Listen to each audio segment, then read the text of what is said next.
ಎಲ್ಲರಿಗೂ ನಮಸ್ಕಾರ. ಶ್ರೀ ಸೌರಭ ಯೂಟ್ಯೂಬ್ ಚಾನಲ್ಗೆ ನಿಮಗೆಲ್ಲ ಸ್ವಾಗತ. 2026 ವೃಶ್ಚಿಕ ರಾಶಿಯವರಿಗೆ ಯಾವ ಯಾವ ಫಲವನ್ನು ತಂದಿದೆ ಅಂತ ನೋಡೋದಾದರೆ, ನೀವು ಹಳೆಯ ವಿಷಯಗಳ ಕಡೆಗೆ ಮುಖ ಮಾಡುವಂತಹ ಸಾಧ್ಯತೆಗಳು ಈ ವರ್ಷ ಇದೆ. ಹಳೆಯ ಸ್ನೇಹಿತರನ್ನು ಹುಡುಕೊಂಡು ಹೋಗೋದು, ಬಿಸ್ನೆಸ್ ಪಾರ್ಟ್ನರ್ಸ್ ಕಡೆಗೆ ಹೋಗಬಹುದಾದಂತಹ ಸಂದರ್ಭಗಳು. ಇದಲ್ಲದೆ ನಿಮಗೆ ಹಳೆಯ ವಿಷಯಗಳ ಬಗ್ಗೆ, ಸಬ್ಜೆಕ್ಟ್ಸ್ಗಳ ಬಗ್ಗೆ ಕೂಡ ಹೆಚ್ಚಿನ ಇಂಟ್ರೆಸ್ಟ್ ಡೆವಲಪ್ ಆಗುವಂತಹ ಸಾಧ್ಯತೆ ಇದೆ. ಲೈಕ್ ಹಿಸ್ಟ್ರಿ ಬಗ್ಗೆ ಹೆಚ್ಚಿನ ಆಸಕ್ತಿ ಬರುತ್ತೆ. ಹಳೆಯ ಸಿನಿಮಾಗಳನ್ನು ಕೂಡ ನೀವು ನೋಡ್ತೀರಾ, ಜೊತೆಗೆ ಹಳೆಯ ವಸ್ತುಗಳನ್ನು ಕೂಡ ಸಂಗ್ರಹ ಮಾಡ್ತೀರಾ. ಆಂಟಿಕ್ ಪೀಸಸ್ ನಿಮ್ಮ ಮನೆಗೆ ತಗೊಂಡು ಬಂದು ಇಟ್ಕೋತೀರಾ, ಅಥವಾ ಬೇರೆಯವರು ಕೂಡ ನಿಮಗೆ ಆಂಟಿಕ್ ಪೀಸಸ್ನ, ಆಂಟಿಕ್ ಜ್ಯುವೆಲ್ಲರ್ಸ್ನ ಗಿಫ್ಟ್ ಮಾಡುವಂತಹ ಚಾನ್ಸಸ್ ಕೂಡ ಇದೆ. ಓದುವಂಥ ವಿದ್ಯಾರ್ಥಿಗಳಿಗೆ ಅಥವಾ ಕೆಲಸ ಮಾಡ್ತಿದ್ರೆ ನಿಮಗೂ ಕೂಡ ಹೊಸ ಹೊಸ ಸ್ಕಿಲ್ಸ್ ಡೆವಲಪ್ ಮಾಡ್ಕೋಬಹುದಾದಂತಹ ಸಂದರ್ಭಗಳು ಈ ವರ್ಷ ಇರುತ್ತೆ. ನಿಮ್ಮ ಕಲಿಕೆಯ ವರ್ಷ ಅಂತಾನೆ ನಾನು ಹೇಳಬಹುದು. ಪುಸ್ತಕದಿಂದ ಅಷ್ಟೇ ಅಲ್ಲ, ನೀವು ಆನ್ಲೈನ್ ಕೋರ್ಸಸ್ಗೂ ಜಾಯ್ನ್ ಆಗ್ತೀರಾ, ಕಾಲೇಜ್ಗೆ ರೀಜಾಯ್ನ್ ಕೂಡ ಆಗುವಂತಹ ಸಂದರ್ಭಗಳಿದೆ. ಕೆಲಸದಿಂದ ಒಂದು 5-6 ಮಂತ್ ಬ್ರೇಕ್ ತಗೊಂಡು ಹೊಸ ಹೊಸ ಕೋರ್ಸ್ಗಳನ್ನು ಮಾಡುವಂತಹ ಆಸಕ್ತಿ ನಿಮ್ಮಲ್ಲಿ ಬರುತ್ತೆ. ಒಟ್ಟಾರೆಯಾಗಿ ನೀವು ಈ ವರ್ಷ ಓದೋದ್ರ ಕಡೆಗೆ ಹೆಚ್ಚಿನ ಗಮನವನ್ನು ಕೊಡ್ತೀರಾ, ಹೆಚ್ಚಿನ ವಿಷಯಗಳನ್ನು ಕಲ್ತ್ಕೋತೀರಾ. ನಿಮಗೆ ಸಂಬಂಧಪಟ್ಟಂತೆ ಒಂದಿಷ್ಟು ರೂಮರ್ಸ್ಗಳು ಓಡಾಡ್ತಾ ಇರುತ್ತೆ. ಅದು ಸುತ್ಕೊಂಡು ನಿಮ್ಮ ಹತ್ರನೇ ಬರುತ್ತೆ. ಯಾವುದೋ ಹೊಸ ಗಾಡಿ ತಗೊಂಡಿದ್ದೀರಾ ಅಂತಾನೋ ಅಥವಾ ಯಾರೋ ಜೊತೆ ಅಫೇರ್ ಇದೆ ಅಂತಾನೋ ಕೇಳಿ ಬರುತ್ತೆ. ಆದರೆ ಅದರಲ್ಲಿ ಯಾವ ಸತ್ಯನೂ ಇರೋದಿಲ್ಲ. ಏನಾದರೂ ಒಂದು ಕೆಲಸ ಹೊಸದಾಗಿ ಮಾಡಬೇಕು ಅಂತ ಶುರು ಮಾಡ್ತೀರಾ, ಆದರೆ ಬೇರೆಯವರ ಸಹಾಯ ನಿಮಗೆ ಬೇಕಾಗತ್ತೆ. ಬೇರೆಯವರ ನೇತೃತ್ವದಲ್ಲಿ ನೀವು ಆ ಕೆಲಸನ ಸ್ಟಾರ್ಟ್ ಮಾಡ್ತೀರಾ. ಸ್ಟಾರ್ಟಿಂಗಲ್ಲಿ ಇದು ತುಂಬ ಚೆನ್ನಾಗಿ ಹೋಗುತ್ತೆ, ಆದರೆ ಆಮೇಲೆ ನಿಧಾನಗತಿಯಲ್ಲಿ ಸಾಗ್ತಾ ಇರುತ್ತೆ. ಒಂದು ಮೇ ಜೂನ್ವರೆಗೂ ಇದೇ ಸ್ಥಿತಿಯಲ್ಲಿ ಕೆಲಸದ ವಿಷಯ ಮುಂದುವರಿಯುತ್ತೆ. ಇನ್ನು ವೃಶ್ಚಿಕ ರಾಶಿಯವರು ಎಫರ್ಟ್ಸ್ ಹಾಕುವಂತಹ ವರ್ಷ ಇದಲ್ಲ ಅಂತ ನಾವು ಹೇಳ್ತೀವಿ. ರಿಲ್ಯಾಕ್ಸಿಂಗ್ ಆಗಿ ತುಂಬ ಈಸಿಯಾಗಿ ಕಳೆಯುವಂತಹ ವರ್ಷ ಇದು.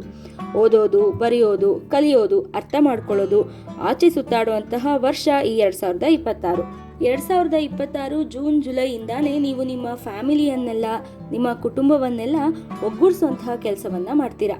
ಯಾವುದಾದ್ರೂ ಫಂಕ್ಷನ್ಗಳನ್ನು ಮಾಡ್ತೀರಾ, ಯಾವುದಾದ್ರೂ ಪಾರ್ಟಿ ಹೋಸ್ಟ್ ಮಾಡ್ತೀರಾ. ಆದರೆ ಫಂಕ್ಷನ್ ಆದಮೇಲಿಂದ ಜಗಳ ಶುರುವಾಗುವಂತಹ ಸಂದರ್ಭ ಈ ವರ್ಷ ಇದೆ. ಇದು ನಿಮ್ಮ ತಂದೆಯವರಿಂದಾನೇ ಆಗಿರಬಹುದು, ಅಥವಾ ತಂದೆಯವರ ಕಡೆ ಸಂಬಂಧ, ಚಿಕ್ಕಪ್ಪ, ಚಿಕ್ಕಮ್ಮ, ಅತ್ತೆ ಅವರ ಕಡೆಯಿಂದಾನಾದರೂ ಯಾವುದಾದ್ರೂ ಜಗಳ ಆಗುವಂತಹ ಸಾಧ್ಯತೆ ಇದೆ. ವೃಶ್ಚಿಕ ರಾಶಿಯವರಿಗೆ ಈ ವರ್ಷ ವಾಹನ ಖರೀದಿ ಮಾಡುವಂತಹ ಯೋಗ ಕೂಡ ಇದೆ. 2 ವೀಲರನ್ನೇ ತಗೋಬಹುದು ಅಥವಾ 4 ವೀಲರನ್ನೇ ತಗೋಬಹುದು. ಯಾವುದಾದ್ರೂ ಒಂದು ವಾಹನವನ್ನು ನೀವು ಈ ವರ್ಷ ಖರೀದಿ ಮಾಡ್ತೀರಾ. ಹಾಗೆ ನಿಮಗೆ ಸಂಬಂಧಪಟ್ಟವರು ಯಾರೋ ಒಬ್ಬರು ಒಂದು ಆಸ್ತಿಯನ್ನು ಮಾಡೋದ್ರಿಂದ ಅದರ ಇಂಡೈರೆಕ್ಟ್ ಬೆನಿಫಿಟ್ ನಿಮಗೆ ಆಗುವಂತಹ ಚಾನ್ಸಸ್ ಈ ವರ್ಷ ಇದೆ.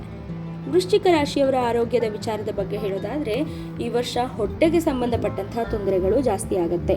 ಗ್ಯಾಸ್ಟ್ರಿಕ್, ಆಸಿಡಿಟಿ, ಕಾನ್ಸ್ಟಿಪೇಷನ್ ಅಂತಹ ತೊಂದರೆಗಳು ನಿಮಗೆ ಈ ವರ್ಷ ಕಾಣಿಸುತ್ತೆ. ಅದೇನಾದರೂ ಮುಂಚೆಯಿಂದನೂ ಇದ್ದರೆ ಈ ವರ್ಷ ಇನ್ನೂ ಜಾಸ್ತಿ ಆಗುವಂತಹ ಸಂದರ್ಭ. ಹಾಗಾಗಿ ಇದನ್ನೆಲ್ಲ ನಿಭಾಯಿಸೋದನ್ನು ನೀವು ಅಭ್ಯಾಸ ಮಾಡಿಕೊಂಡ್ರೆ ನಿಮಗೆ ಇದನ್ನು ಬಿಟ್ಟು ಬೇರೆ ಯಾವ ತೊಂದರೆನೂ ಇಲ್ಲ. ಈ ವರ್ಷ ನಿಮಗೆ ಕೆಲಸದಲ್ಲಿ ಅಷ್ಟೊಂದು ಗಮನ ಇರೋದಿಲ್ಲ, ಕೆಲಸ ಮಾಡೋದಕ್ಕೆ ಉತ್ಸಾಹನೇ ಇರೋದಿಲ್ಲ. ಆದರೆ ನಿಮ್ಮನ್ನು ನೀವು ಎಂಟರ್ಟೈನ್ ಮಾಡ್ಕೊಳ್ಳೋದ್ರ ಕಡೆಗೆ ಗಮನವನ್ನು ಹರಿಸ್ತಿರ್ತೀರ. ಪರ್ಸ್ನಲ್ ಟ್ರಿಪ್ಸ್ ಹೋಗೋದು, ನಿಮಗೆ ಇಷ್ಟ ಬಂದವ್ರ ಜೊತೆಗೆ ಅಥವಾ ಇಷ್ಟ ಇದ್ದವ್ರ ಜೊತೆಗೆ ಒಂದಿಷ್ಟು ಜಾಗಗಳಿಗೆ ಹೋಗಿ ಬರೋದನ್ನು ನೀವು ಮಾಡ್ತೀರಾ. You keep on entertaining yourself. ಈ ವರ್ಷ ನೀವು ಧಾರ್ಮಿಕವಾಗಿ ಹೆಚ್ಚಿನ ಶಕ್ತಿಯನ್ನು ಹೊಂದ್ತೀರಾ. ಪೂಜೆ ಮಾಡೋದಕ್ಕೆ ಶುರು ಮಾಡ್ತೀರಾ. ಪೂಜೆ ಮಾಡ್ತಿದ್ರೆ ಹೆಚ್ಚಿನ ಪೂಜೆಗಳನ್ನು ಮಾಡ್ತೀರಾ. ದೇವಸ್ಥಾನಗಳಿಗೆ ಹೋಗಿ ಬರುವಂತಹ ಅಭ್ಯಾಸಗಳನ್ನು ಮಾಡ್ಕೋತೀರಾ. ಈ ಕೆಲಸಗಳು ನಿಮಗೆ ಗೊತ್ತಿಲ್ಲದೇನೆ ಜಾಸ್ತಿ ಆಗತ್ತೆ. ನೀವು ಅದನ್ನು ಅಭ್ಯಾಸ ಹಾಗೆ ಕಂಟಿನ್ಯೂ ಮಾಡಿಕೊಂಡು ಹೋಗ್ತಾ ಇರ್ತೀರ. ಇನ್ನು ಇದು ನಿಮ್ಮ 2026 ಭವಿಷ್ಯ. ಈ ವಿಡಿಯೋ, ಈ ಮಾಹಿತಿ ನಿಮಗೆ ಇಷ್ಟ ಆದರೆ ಒಂದು ಲೈಕ್ ಮಾಡಿ, ನಿಮ್ಮ ಆಪ್ತರೊಂದಿಗೆ ಇದನ್ನು ಶೇರ್ ಮಾಡಿ. ಅನಿಸಿಕೆ, ಅಭಿಪ್ರಾಯಗಳನ್ನು ಕಮೆಂಟ್ ಮೂಲಕ ನಮಗೆ ತಿಳಿಸೋದನ್ನು ಮರಿಬೇಡಿ. ಹಾಗೆ ಇನ್ನೂ ಕೂಡ ನಮ್ಮ ಚಾನಲ್ನ ಸಬ್ಸ್ಕ್ರೈಬ್ ಆಗಿಲ್ಲ ಅಂದರೆ ದಯವಿಟ್ಟು ಸಬ್ಸ್ಕ್ರೈಬ್ ಮಾಡ್ಕೊಳ್ಳಿ. ಎಲ್ಲರಿಗೂ ಒಳ್ಳೆಯದಾಗಲಿ. ಹರ ಹರ ಮಹಾದೇವ.